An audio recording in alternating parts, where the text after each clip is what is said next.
సరిపోతుంది. కాంగ్రెస్ వాళ్ళంతా ఇటు వచ్చేయడానికి రెడీలో ఉన్నారు.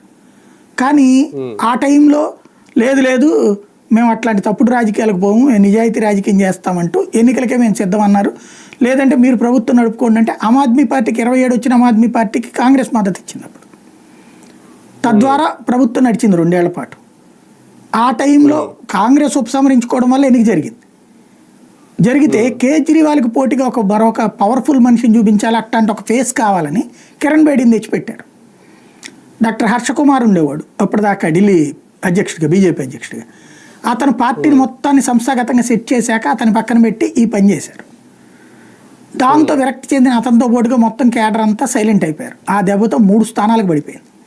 70 స్థానాలు ఉన్న బీజేపీ, 70 స్థానాలు ఉన్న అసెంబ్లీలో 3 స్థానాలకు పడిపోయింది. ఆ రోజు తిన్న దెబ్బ 2 టర్మ్స్ కొట్టింది. ఇప్పటికి కానీ పూర్తి కాల. 2015, 2020 ఈ ట్రిప్ గెలిచారు, 25 గెలిచారు. అట్లాగే ఇక్కడ వాస్తవంగా గెలవాల్సినటువంటిది 2014లో గెలవాలి బీజేపీ. ఆ రోజు తెలుగుదేశంతో పొత్తు పెట్టుకుని దెబ్బతింది. ఎందుకని కాంగ్రెస్ని వద్దనుకున్నారు జనం, ఎందుకు హింసించింది కాబట్టి.